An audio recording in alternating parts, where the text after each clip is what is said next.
Gungeon lore is often hidden in NPC dialogue or in the nooks and crannies of the Ammonomicon. It's very rare that any sort of backstory is told in a straightforward fashion, which is why I decided to make lore videos to put all the information in one place for your consideration. Which is what makes the Enter the Gungeon comic so fascinating. I hardly ever hear this DLC comic brought up, despite it being the most concrete glimpse we have at the universe outside the Gungeon. Some of its information is outdated or retconned, but I still want to run through it with you. So without further ado, the comic begins with the hunting quest NPCs Freifel and the Grey Mouser locked up in a cage in the Gungeon. The convict finds them and asks them the one question you're never supposed to ask anyone in the Gungeon. So how come you guys are down here? To which Freifel launches into a flashback to the events leading up to them being trapped. According to Freifel, an unspecified amount of time ago, Freifel and the Grey Mouser were hired by a mysterious employer to steal an artifact known as the Golden Bird from a religious temple on a planet called Donpachi. Donpachi appears to be a very civilized world, flying cars in what looks like a suburban area. Inside of the temple, Freifel and Mouser attempt to steal a massive Golden Bird idol, alerting the temple guards to their intrusion. It's revealed during the ensuing fight that the huge idol is merely decoration, and that the actual Golden Bird is a living specimen stored in a cage nearby. During this fight, the bird escapes and flies through a crack in the temple wall created by the collapse of the huge idol, and is eaten. Rightfully blaming Freifel and Mouser for the death of their bird god, the temple guards and Donpachi civilians form an angry mob to chase Freifel and Mouser through the streets. Hiding from the mob in an alleyway, Freifel and Mouser consider their options. The citizens of Donpachi want them dead, and as Freifel points out, their client likely does as well. Mouser says he knows a place where it can all be made right again, and a week later they've arrived on Ganymede.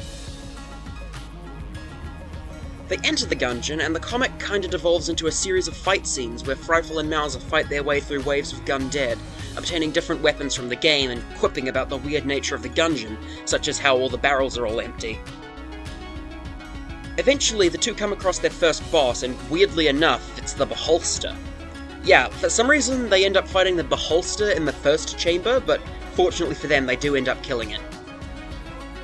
Freifel and Mouser go down a chamber and fight through waves of more gundead to reach their second boss, the Gatling Gull. Somehow, despite already having bested the Beholster, the Gatling Gull proves too much for them, causing them to flee for their lives through a hole that the gull has blown in the wall.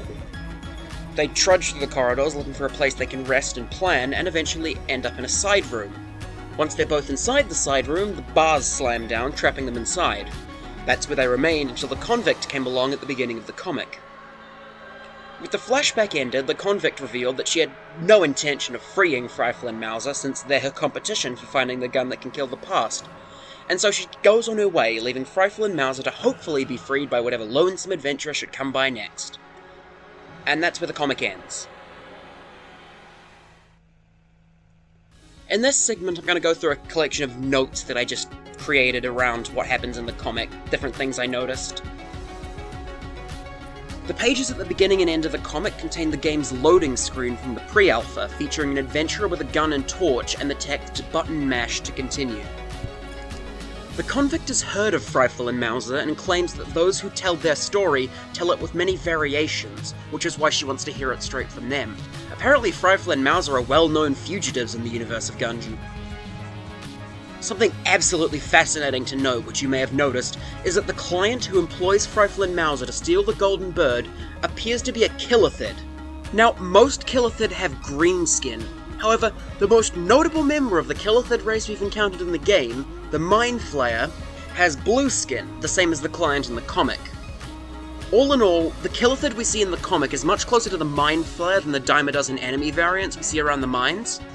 This either means that Kilithid have emerged from their dimension in locations outside of the Gungeon, which would allow him to be there, or it's a complete coincidence that just another race that looks extremely like Kilithids exists in the Gungeon universe.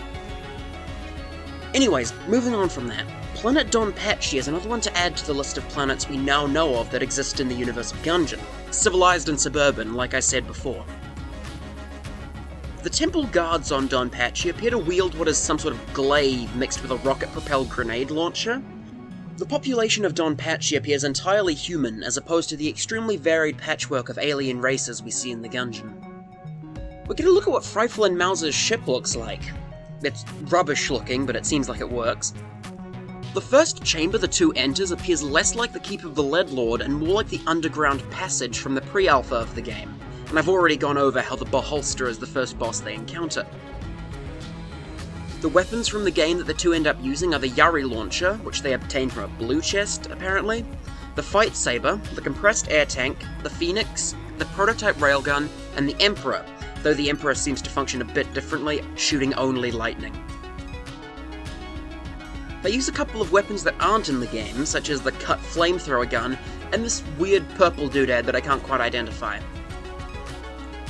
In one of the rooms in the Gungeon in the comic, in the background we can see paintings of what appear to be the Beholster and a Bob-omb, or a bombkin using Gungeon-esque terms. The elevators apparently have elevator buttons in them and don't just function automatically like they do in the game. As I've already pointed out, they get the Gatling Gull as the boss of their second chamber, something that can't happen in the game. Other than all that, the last thing I want to note is how the comic's final pages are devoted to a bunch of unused scenes and character sketches from the comic. So yeah, that's been my overview of the Enter the Gungeon DLC comic. Hope you enjoyed it. It's been something I wanted to cover for a while, so I hope it's intrigued you as much as it intrigued me. The main reason why I want to talk about this stuff is because a few videos I plan on doing in future will rely a bit on information from this video, so it'll be good to have it out there. So anyways, see ya!